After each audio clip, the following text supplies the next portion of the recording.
So today we have the placement, routing, and timing. So the placement, the routing, essentially to put it in the chip, and then the analysis of assessing the performance of the design. This is lecture number 6. And we switched the previous one on chip systems to have like overall concepts, so you can develop more things. And now there's again a theory, and then we have an overall concept approach in the next one. So we're kind of switching that back and forth a bit from what kind of topics we have. The lecture goals are a lot. It's going to be quite a heavy lecture with a lot of different topics and concepts. I will try to touch as many as possible of them. Some of them will be deepened in the assignment. Some of them we would have to discuss in a seminar in a technical level, how they're being implemented. So we're going to have to see this when we do this discussion based in the next seminar. And if there's any questions, you're going to have to ask them, and whatever focus you want to have. Essentially, we're going to go through overall chip design. We had the different blocks in the very beginning of the course, and now we're talking about how we connect the different areas. What is placement and routing itself? Why is it so critical? What challenges do we have when we do this and these kind of tasks, and how is it being done? And what does the timing mean, and how can we analyze it? How do we understand it? What is timing and violations? So we do timing and we have timing analysis, and then we have acceptance or violations. And we will find out how we make decisions between timing, impact area, and performance. We do some constraint works, clocking, effect placement, and routing timing, what tools we have. And then in the end, we will have a short discussion or like a short overview of consumption, performance, and resource usage, and how we can balance this all with during placement and routing. So we get our ideal design for our application, because not always performance in the sense of speed is the most relevant, but also efficiency and power consumption is an important factor. So basically, we right now will figure out how do we actually get our design into an efficient and powerful manner and take the most advantage of an FPGA in itself. So this will be split into this overview outline. So an overview, very briefly, FPGA and chip architecture and interconnections, placement routing steps, time analysis basics, constraints and timing optimizations, tools and techniques, clocking, multi-clock designs, and balancing trade-offs, to all summarize it all and give some suggestion what you should do or what you might want to consider for a design. We had just seen something like this before, just this various examples from various resources, where basically you see different approaches of how an FPGA is built up in its inside. In every of these square boxes are the logic blocks. So we have all the logic blocks of whatever they may be, if it's a logic memory block or like a logic lookup table or whatever they are. They are set up in different architectures, and then in between you have you can have a switch box between each of the logic blocks. So you have on a smaller architecture, and then you have a leveled architecture with another switch box on a higher level. So you interconnect the interconnects essentially. And this is a quite traditional approach, a quite common approach, where you can have these hierarchy levels, and then you will basically have these smaller areas which are going to be not very fast, but they're going to be quite nice. And then you have overall global resources. And then you have on the right side, you have a more balanced, more a flat hierarchy, where you have basically everything as well interconnected as possible. And this is also very similar to what we have on the lower diagram. So just that you know what we're kind of talking about. And essentially the task is to find the best way how to put all our logic in all the different logic blocks, and how to connect them without having congestions. So we have on our FPGA, a short recap. We have of our FPGA components which you know about. We have logic blocks, which is basically used for our computation. So all the adders, the multipliers, and so on. We have the memory blocks, such as BRAM, block RAMs, whatever memory we might use. Many of you call them in the assignments RAMs, or RAM memory, which would be quite small, but you also have to consider it's directly on chip memory. It's nothing which is external, so it's very, very fast accessible memory with almost no data. So you could compare it in a CPU with cache, or low-level cache. And then you have DSP blocks for arithmetic operations or whatever. And of course, because we want to have actually access to what we're doing in there, and we don't want to come up with random stuff, we need I/O blocks for interfacing with external systems. So any data bus or video feed or whatever. Then we have what connects those different memory blocks, as said, is programmable interconnects. They are usually wires and switches, so it's a matrix where you set the connections while programming, and they connect these components. And basically what placement and routing does, placement and routing assigns the path within this network. So it's kind of literally like a data router, like a navigation system through your entire design. And an example, that's what we're aiming for. Obviously, the shorter the routes, they reduce the delays and improve our timing performance so we can have a higher clock speed. We'll come to this a bit later. So the definitions of the three terms, placement, routing, and timing. Placement is the mapping of the logical components in your chip. So your placement algorithm will decide where each of the logic block goes into the chip and how far apart they are from each other. The goal is here to minimize resource usage and interconnect delays. So to basically have them all in the chip as close as possible together with minimum delays between each of the blocks, at least from a direct distance. So when you have them all spread out, you see, they're close to each other. The routing is then taking the placed components and users tries to connect them with each other using the FPGA programmable interconnects.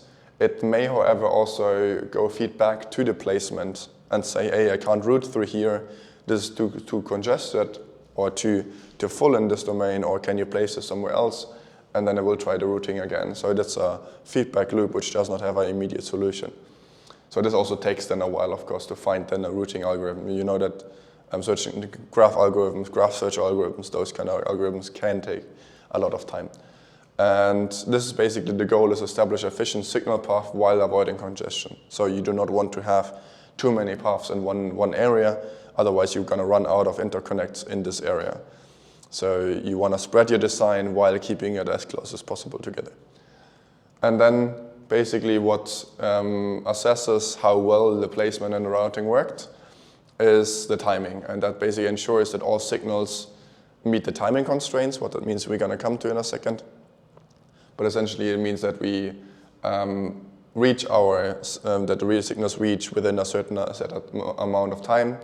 And this allows them for reliable operations. Why it affects our reliability, we're also going to come to.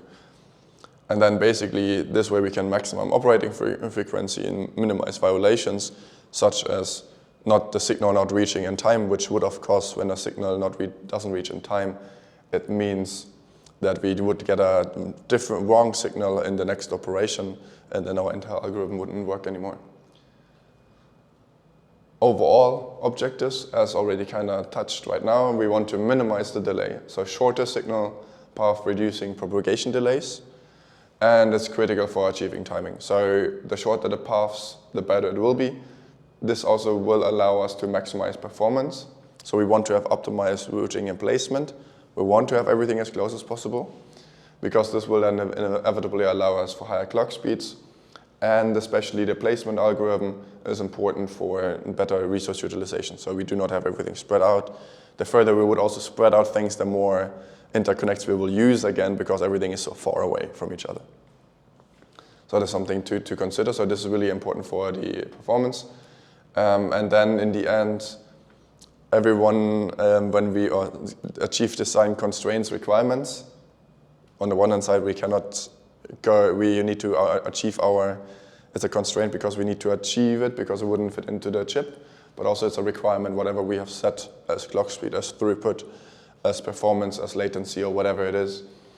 And basically, the placement and routing must meet our constraints.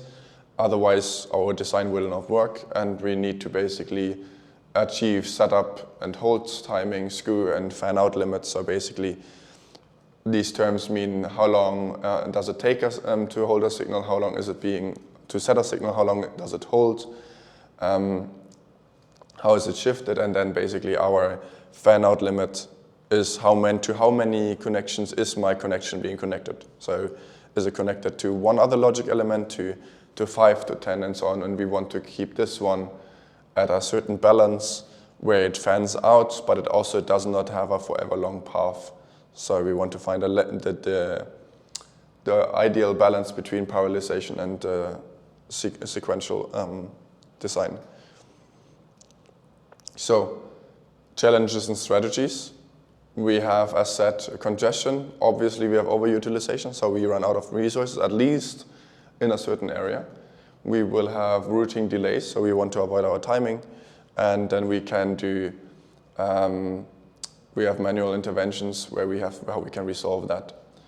So these are the challenges. So the problem in the congestion is that we have an excessive routing in a specific area, as said.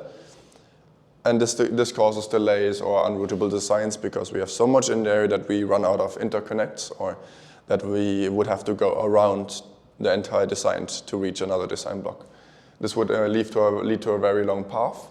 So we want to use floor planning to distribute resources evenly. This is something which we can do manually, but that's also something which modern tools will take care of. And it's going to be very hard to do this manually. So you actually could write yourself that you want to have this and this in this area, but it might be quite difficult. Overutilization. A symptom of that could be congestion. So if you overutilize an area or a resource, then you will have congestion towards this domain. But also it can be that you have certain regions, so an FPGA has different blocks and areas, right? So it could be that you use up all the memory within a certain area, and then you have to go for more memory into another area. And this will make your paths very, very long. And then you basically exceed the resources in a certain region, which leads then to having very long timing delays or very long paths to get to your resource. And what you should do there is then, of course, use the tools for monitor utilization and just the component placement maybe. This can especially be being done in early stages. You might see that you are reaching utilization limits in your resources. So you got to be careful how much memory or how much DSPs or whatever you're going to use.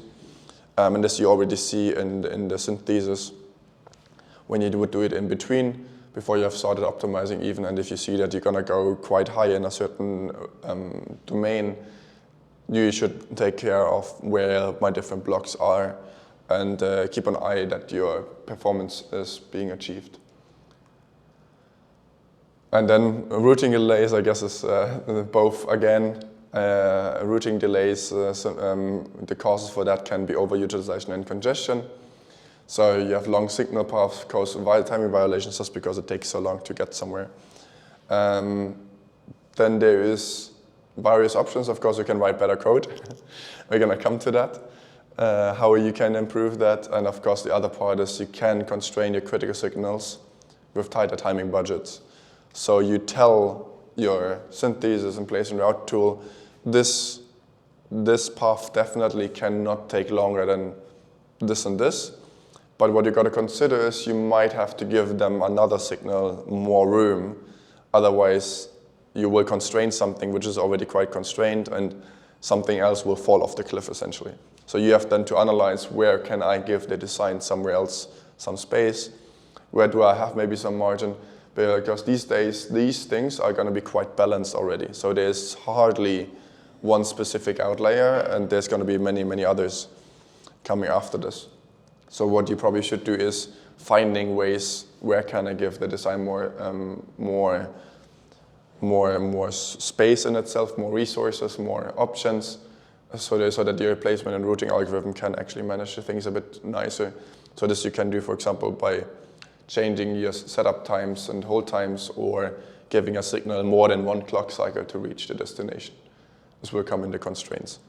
Manual interventions. is 1 and 2, floor planning and pin locking. Basically, the floor planning means that we manually intervene here and basically would take the placement and routing. We would basically place the components ourselves to a certain extent and either do it entirely or let the routing tool then do the rest. So we basically write constraints that this should be in this domain, in this area, because we want this to work together. And this works then quite nicely. Especially nice, we're going to come later to this, to clock design. You want to have everything in one area and then the rest in another area potentially. So for example, you want to have place a memory controller, you want to have close to the BRAM blocks. However, again, modern tools will recognize that there is a lot of memory there and will place it close to this, but maybe not every tool will recognize it, not in every situation. Maybe you have priorities or so.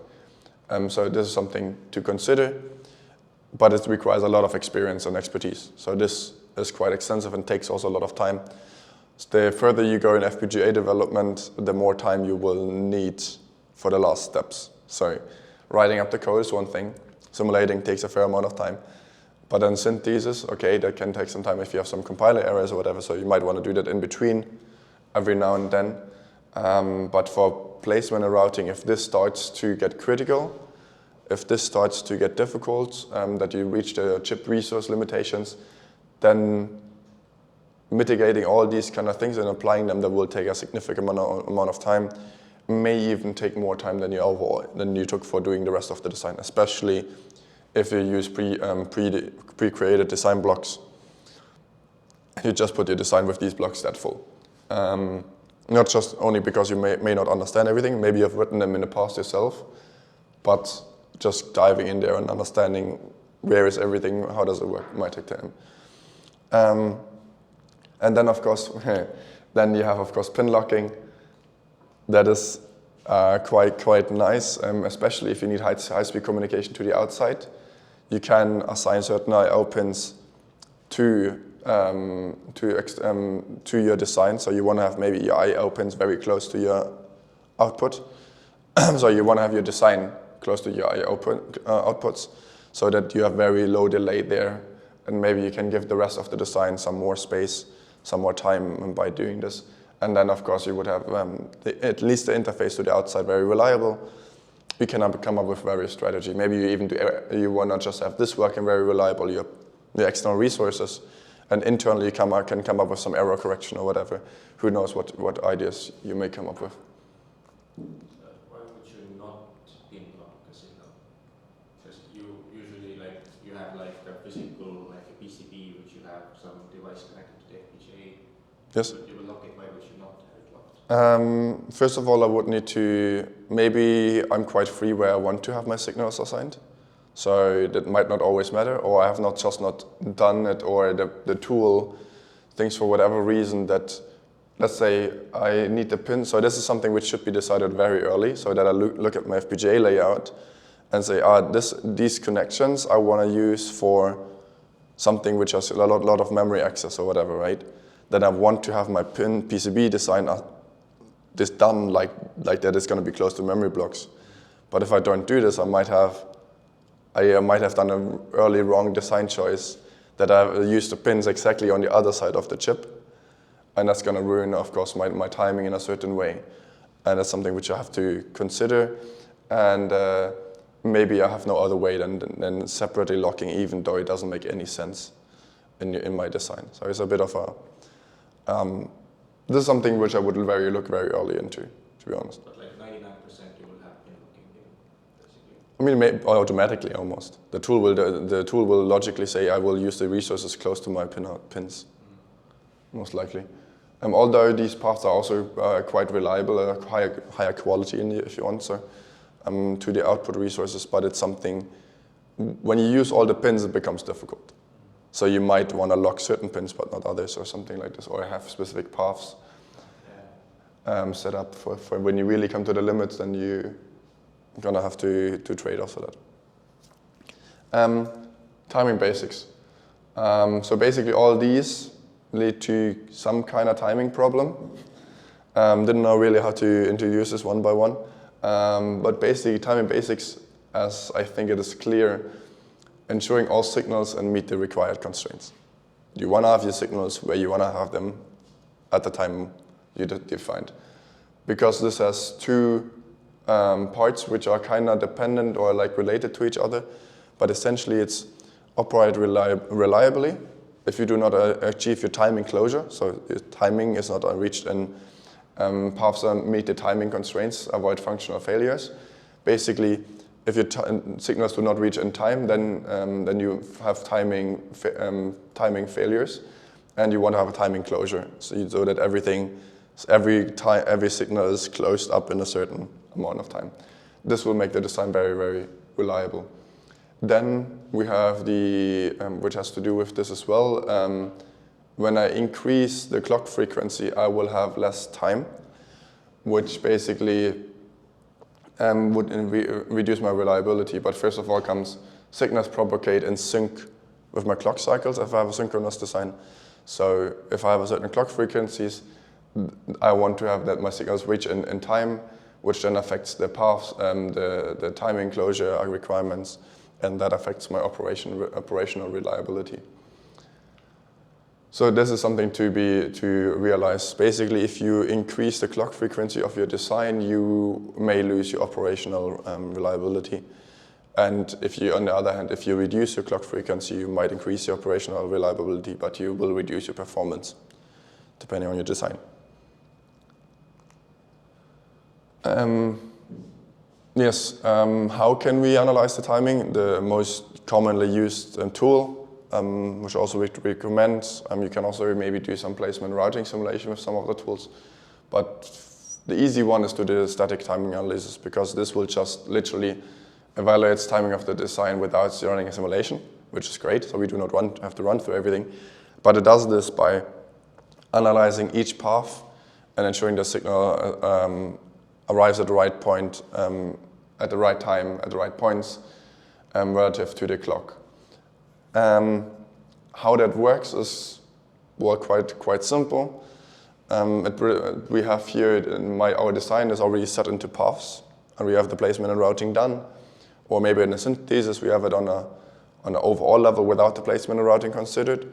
And basically, what we do is we check that path for compliance with timing constraints. How is this being done? We basically have a path. This will go through various logic elements. First of all, we know the distance if we have done placement and routing. If we do timing analysis and synthesis, it will assume a quite high delay just to have a buffer on it. And basically, we will check here the path for compliance in the sense that basically this signal goes to this logic element, logic element, logic element, logic element, and each of the logic elements has a propagation delay. So it's very fast, but it's not real. It's not instant, even though we think that sometimes. We will calculate these delays up, and if this delay is longer than we have time for, longer than one clock cycle, plus some margin for whatever, for manufacturing variance, then we have a timing failure, or if it reaches the next part before that, then we also find. So what we want to do, and this already gives us such a huge hint, that we basically want to have as little logic elements within one clock cycle. So we want to do only one logic operation, ideally, per clock cycle to get as far as possible, to make our design from a frequency point of view as fast as possible. However, maybe we have a low frequency and we just want to have a very high throughput at a lower frequency will be faster, which can work, and then I would have time to do more logic elements within one clock cycle, and this would be, of course, quite convenient, and that's something to consider. This is also something which very experienced designers do for high-speed communications. They will really squeeze the last bit out of each of the design blocks. They will add as many logic elements as they somehow can, so that they need as few clock cycles as possible. And then we have what the analysis does, it calculates this for every single logic path. So if you have a big design, it might take some time, but it's definitely not going to take as much time as a simulation, because simulation does this as said for each for each simulation step. And basically what happens is then, if it is too long, then the report path that fail, it reports all the paths which fail or are too long. If my timing passes, it will even report also all the paths, just that I see how much buffer, how much margin will I have, how much can I push the design. So that's a quite powerful tool. So this literally will tell me when I put this in the design and I have given a clock frequency, it will calculate me exactly how long everything will take. So there's a few key terms which are going to be relevant also in this context. When you communicate this among each other or overall is the propagation delay, the clock frequency, and the critical path. Propagation delay is what I just described. It's a time taken by a signal to travel from source to destination. It's influenced not only by the logic elements, which for example the synthesis tool does, plus some margin, but also as said by the routing, the logic depth, so how many logic elements, and in the end by the quality of interconnects, if it's a global interconnect or what it is. The clock frequency determines the speed of the FPGA in the sense of a clock speed. It does not necessarily determine the throughput of the data or anything. It's just how often my signals are being read and written. So what is my clock cycle? It's basically related to the clock period. It's a time available for, so basic clock frequency defines the clock period, obviously, and that is the time available for the signals to propagate. So propagation delay versus clock period is what we always measure. And then the critical path is the longest path between two sequential elements. And this is basically the maximum achievable clock frequency. So out of my entire design, which path is the longest one and takes the most time. And this will then tell me if I have achieved time enclosure and if my design will achieve in any scenario, will work in any scenario as simulated in behavioral simulation actually. What of course can happen is that I write a constraint which is multi-cycle and it's wrong, and then I have suddenly timing achieved, but I've not simulated it this way. And then my design doesn't work on hardware. So you got to be, especially with multi-cycle constraints or constraints overall, one has to be careful because it's going to be very hard to verify that I've written the right constraints. Yes, so this is really the key terms that I always understand very well what is being done there. Oh yeah, and when one signal fails in some part of the chain, it may be that everything else will also afterwards either be undefined or it will just be a wrong signal, and then we end up in whatever results of the system. And of course, actually I do not have this in these slides. What do I have? Okay, I'm gonna come to that in a second. So. I've not in the slides, but I will try to remember it for this. Timing, first we go through timing violations. Basically, it's what we had.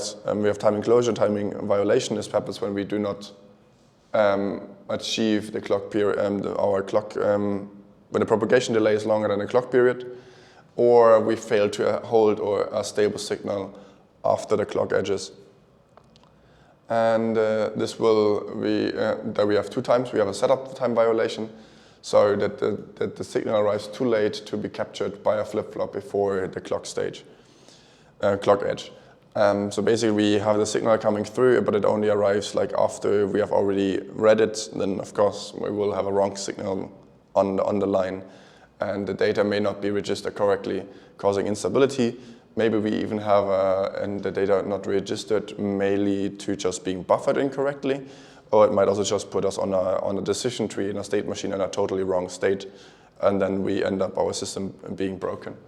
The hold time is basically when the signal changes too soon after the clock edge, invalidating the captured data. So this can be something which is a bit rarer though, but it can basically lead to incorrect data storage, where you kind of corrupted it.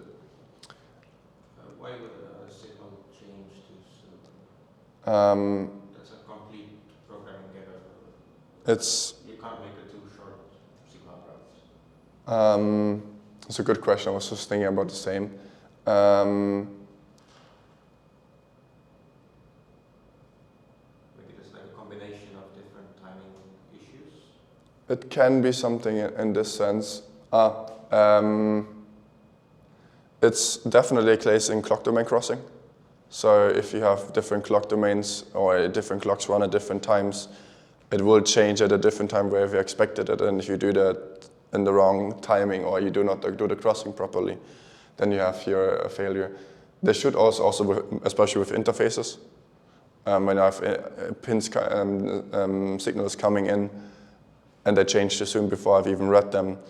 Also, hold time violation for resets. So asynchronous resets can be too short to be registered. That's usually the scenarios. Otherwise, in the design, nothing comes to my mind yet. Would have to be looked up, I think. I would have to look into that. But those are the obvious ones besides clock domain crossing. So basically, actually, when you do a proper clock domain crossing, you will write a coding requirement, design constraint that this should be held for this and this long. Yes, tools for analyzing timing issues. We have timing reports, which is literally the result of the static timing analysis. We can have a slack calculation, timing constraints. So first of all, we need to understand what we have.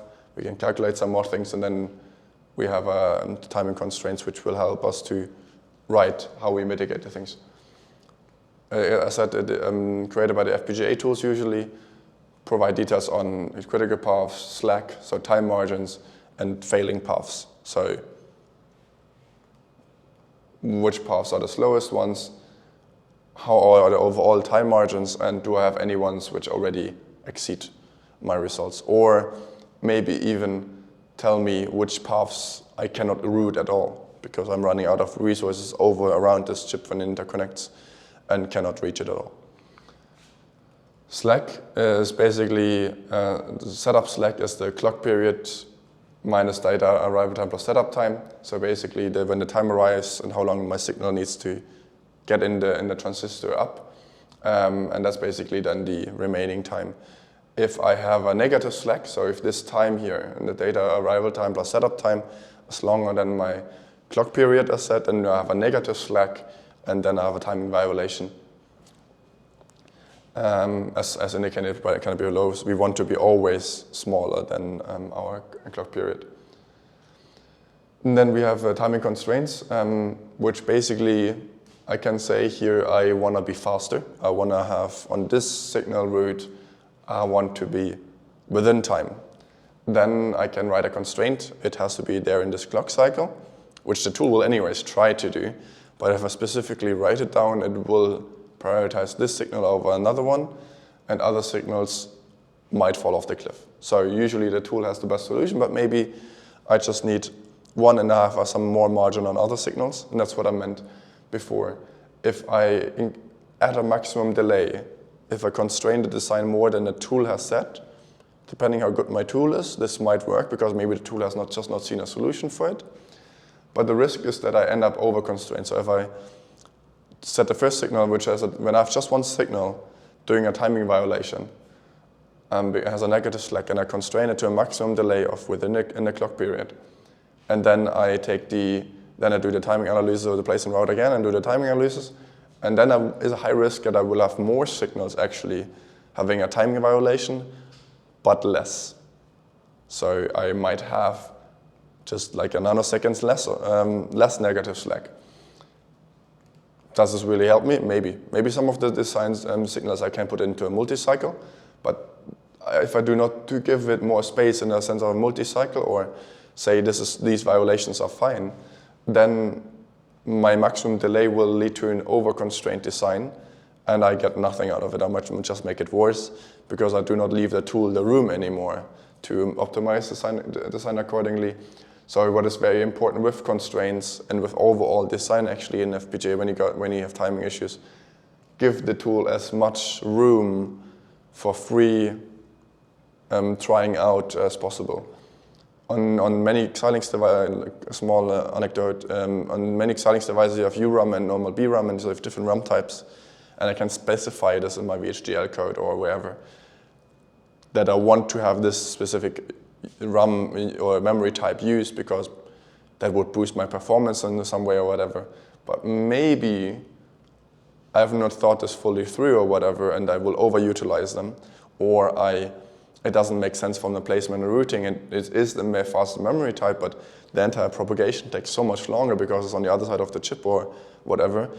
I might want to remove those constraints or these specific requests from my tool to give the tool more options to find a good solution for me.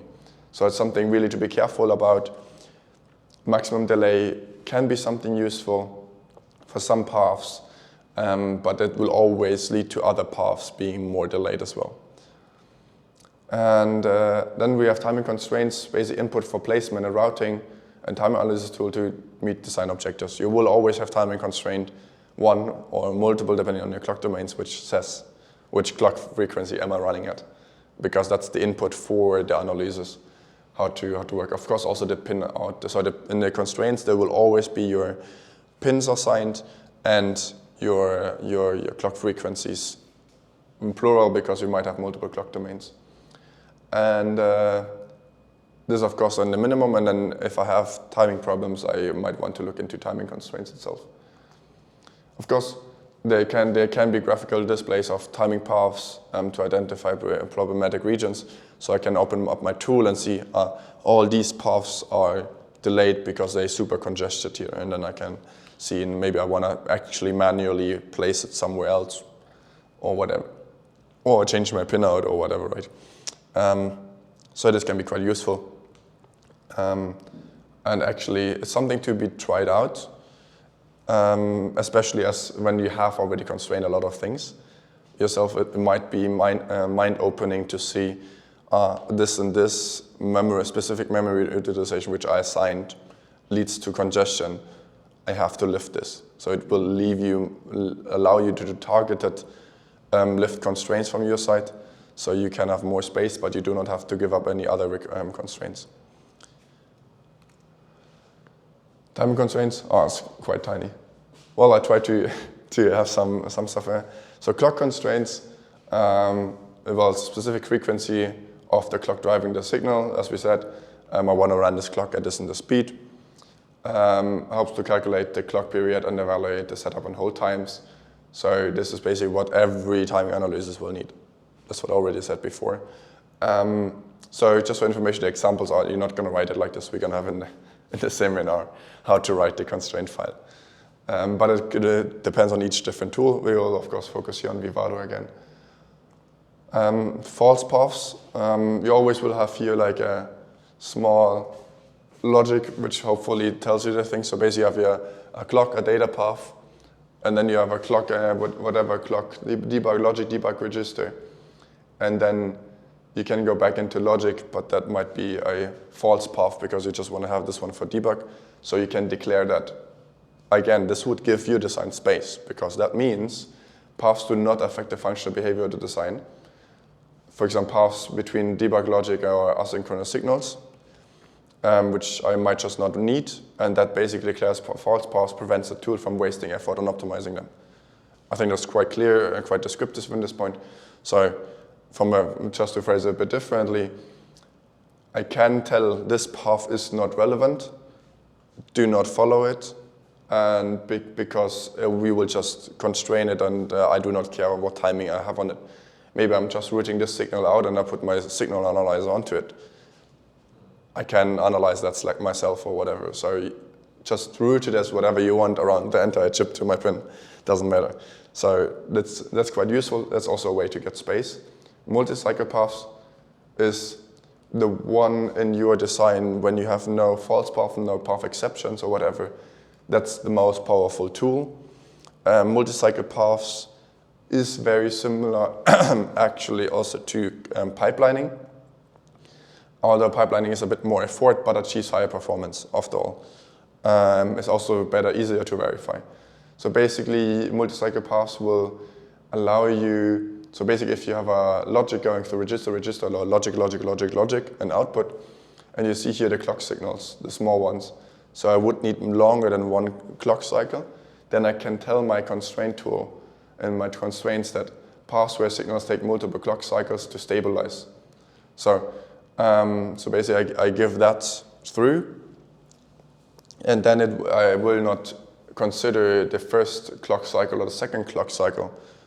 If I say three multi-cycles, it will not consider the signal as violation in the first one or in the second one, but only in the third time. And then I have a lot more room to manage this, and I can make my path, if needed, longer on my routing tool. As especially common in when I have like a process pipeline where I have a process going through a lot of stages, and I have some calculation with more logic in there.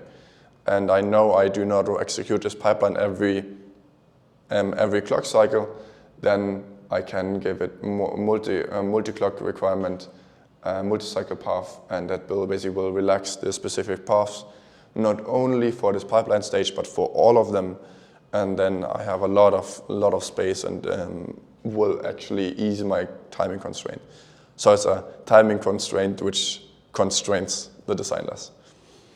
And then the path exception, used to exclude or alter specific paths in timing analysis. So I can say my main clock domain, I put this to a pin in a certain scenario, maybe for debugging, quite common. So I want to have these pins out, but I do not want to change that in the design. So I don't want to go into the VHDL code and change this every time. So I can literally have two sets of constraints, where one time remove this as unused pin, and one time I use it, and then I have also again more space similar to the false path. It's something where I basically can just say, oh, I don't use this pin. I do not use this path in this solution. So basically paths to unused pin or asynchronous resets, that can be also quite useful. So you basically, the constraints allow you to either paths you program to not be considered, or they will paths you program to give them more time than they have with the rest of the design. So in this, of course, it's not a constraint, it's actually more a timing freedom, if you want so. Yes, it's a lot today. So impact of design techniques, we have had the primary one, which is used in the end of the entire pipeline. So we're starting actually from the back. So we do our timing analysis. When you do our timing analysis, we can change our timing constraints. And this might be something which is quite powerful, but you might also already tackle this way earlier when you start designing when you start doing your chip design. You can say, which process do I want to pipeline? What this means, we come to is, do I want to duplicate resources? When I have a lot of resources left, I want to have them next to each other, so I have double use of them, so they're not as required or not as constrained or not as overloaded. And I can have multiple clock domains, so I can run one part faster than another one. And this will give, for example, when I have a pipeline which takes a lot of time, I can give it lower clock frequency, because why would I write 1,000 multi-cycle constraints when I just can have it run at the half of the speed or something like this. Pipelining. I will try to have here some visualization so it makes a bit of sense, because it's not quite intuitive always. Basically, it means that I add inserting registers along a long combinational path. So that means that I have multiple elements in there. But what does it actually mean? It means that basically I usually have one logic element, another logic element, another logic element. And I would have this clock cycle from here to the end. So from the beginning to Y, I have one clock cycle. So I need to go through all of them. But what I can do is that I basically say, I first take the first two signal inputs. So basically this would, and all these signals would come here in at the same time. And then it will go through one after another. But what I also can do is, I can take the first two signals, write them into my logic operation, then I can buffer it. And then my next clock cycle comes, and I have this buffered here, and then the next signal comes in here, It will come through here and will be safe, but at the same time I've already sent this signal here, and this one has been buffered here, so I can take 5 and 6 into M2, and I can do R1 and R2 into M1, and at the same time they will go out and be processed and go into R5 and R8. And then at the next stage, I can take DI in, so R4 has been buffered, and now my R8 is the value which would be ready to be combined with R9, and then I get A1 in.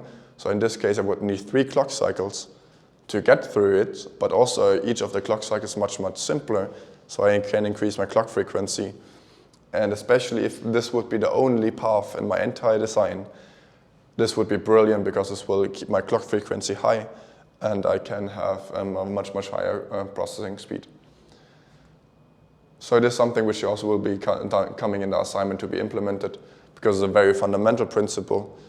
People do not encounter this when they start, but they have to at some point, and then avoid it by doing multi-cycle constraints and so on. It can also be much more complex, but the principle is like this, and when you start implementing this early, you will not have any problem in the future. Impact on the timing shortens the critical paths, improving the clock frequency exactly, because we always write into a register, then we can do a clock cycle here, we can go a next one, clock cycle. So you see there's just so much less to do per clock cycle. But a trade-off is, of course, that each of the registers will take resource usage and increases the latency, at least due to the additional registers and the additional clock cycles. But imagine this would be very, very long pipeline or whatever, and this would reduce my clock frequency by to a third of its original one. Then the pipelining will be literally even faster, otherwise I would need to reduce the clock frequency much, much more. So I have 3 solutions. If this would fail, I have 3 solutions. Multi-cycle path, reducing clock frequency, or doing a pipeline. And if I code when I know I have enough resources on my chip, but I will have a problem because I do not have that much pipelining or whatever, and I need a very, or I know, let's put it this way, I need a very high clock frequency. But I have easily enough resources on my chip. But I want to run at the maximum FPGA clock frequency. This will immediately collapse as soon as I start making a multi-cycle path. As soon as I would have more than one logic element, then I can make early on the design decision to always do everything with a pipeline. And then I have a very high clock frequency, and then I have the ideal performance, but it will have more resources. Resource duplication, what is it? It's using multiple instances of a resource, and basically it reduces the contention of shortened routing delays because I do not access the same resources at the same time. And a trade-off is increases area and power consumption because, of course, I have to double the resources. Not so much to explain to this, it's just literally writing the things double.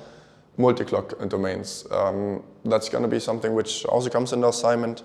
Very, very important, even more important than pipelining, is basically using multiple blocks in the same design, so I can run designs at different frequencies, because it's kind of useful for me, and it is something which over time, the higher the clock frequency, the higher the throughput could be, and then I get a lot of different things. Or I have, for example, I have a peripheral which I need to communicate at a very, very high clock frequency with, so at 100 megahertz. But I know even if I would pipeline everything, I do not just get my algorithm at 100 megahertz, and I do not even need it at 100 megahertz because I do parallelization. The more parallelization I have, the lower I can do my clock frequency. So I can do my algorithm at 50 megahertz, or 25 megahertz, or 20, or whatever, 7 megahertz if I want to, whatever it is, a random number as it suits me. And then I can say, this will have a huge throughput, a lot of data, and that will need to be serialized afterwards. So I need a high frequency to get it out. That's where multi-clock design makes a lot of sense. And basically then I have the high-speed communication or the serialization of the communication, maybe even an AXI bus or whatever. Maybe I want to have my AXI systems between the different blocks running at a higher frequency than my rest of the design. Then I will have to make in each of my block designs a clock domain crossing. And then the impact of the design is basically asynchronous clock domains require careful synchronization to avoid so-called metastability, because when I have a signal coming in between when I do not certainly know when it arrives, I do not know if I will read that signal before or after a certain state, and then it might be in an in-between state, so it's just maybe at a rising flag or something, so I can't be certain of the signal. That would be metastable. And the trade-off, it's increased complexity for optimization of a specific region, but it allows me at least to achieve this, and also a multi-clock domain crossing, or multi-clock to clock domain crossing increases a bit resource utilization. But if you're used to doing it and you know a safe strategy to do it, or you have even written an IP cores which do clock domain crossing from AXI to one speed to another speed or whatever, then this will not be a big problem. You have to write the constraints carefully, but if you're aware of it and you know how to do it, then it's going to be quite fine. Just to understand what clock domain crossing means, I have a clock at 100 megahertz, and I will have a clock at 25 megahertz. I send here a 100 megahertz pulse, so that's for one clock cycle. And when I have 25 megahertz, let's say we assess the signals at rising edge on the 25 megahertz.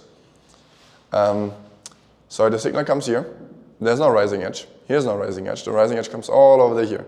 So it's going to be quite obvious that this clock will never have seen my 100 megahertz pulse.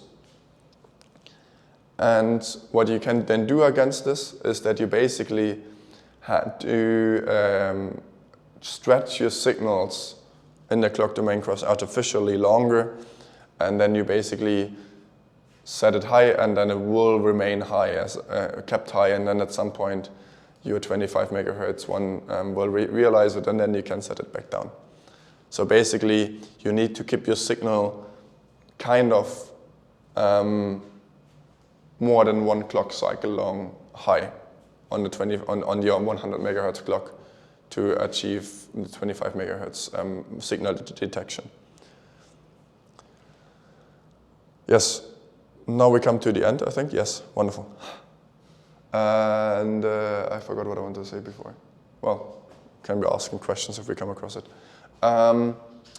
Balancing area performance and power. So we are now so much about timing, resources, and everything. And we can all summarize this into a one short and big buzzword size slide. We have area versus performance, performance versus power, and area versus power. Area versus performance, there's no doubt about it, it's pipelining or duplication resource, because I have a lot of area left, but I want to have a higher performance, and I will use these resources to get whatever performance I can out of it. But it increases logic utilization, and if my design is already full, it might make my timing worse.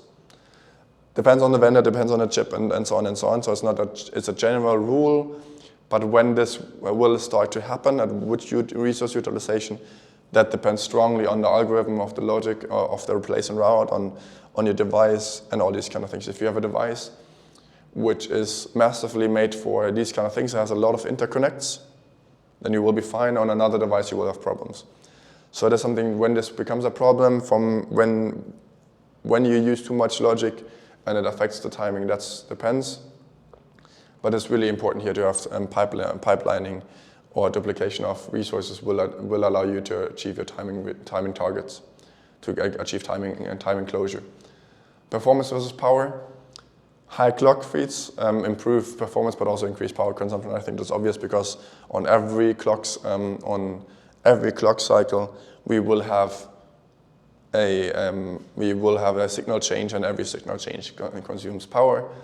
So basically, if you want to have a lower, optimize for lower frequency with fewer clock transition when possible, when I want to have lower power consumption. Or if I want to have higher performance, when I have a lot of power, but I want to have higher performance, then I will boost the clock frequency. But then I also have to be careful about my timing.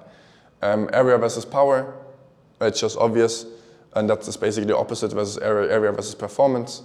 A larger design consumes more power to leakage currents. So the more logic I will use, the more logic will be active, the more current can leak. But careful architecture can minimize this. So I might not use as much area because I can switch off certain areas of my chip. But it's basically the opposite of performance.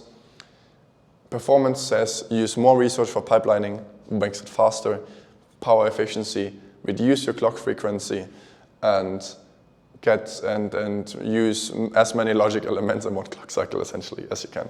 This will make it very power efficient. So you have these two options. But in reality, you will see very quick, depending which device you will have problems to achieving your clock frequency, so those kind of things. But overall, when you're really gonna go into optimized areas, this is gonna be a good set of advice, I think. I realize I forgot to switch the slide, so I'm gonna skip over it. And yes, that should be it. If you have any questions, you can come to the seminar. We're gonna have a lot of tryouts on this, and I would give the seminar time to try out examples and help a bit in these kind of things, because it's not something which is quite that easy. Cool. That's it.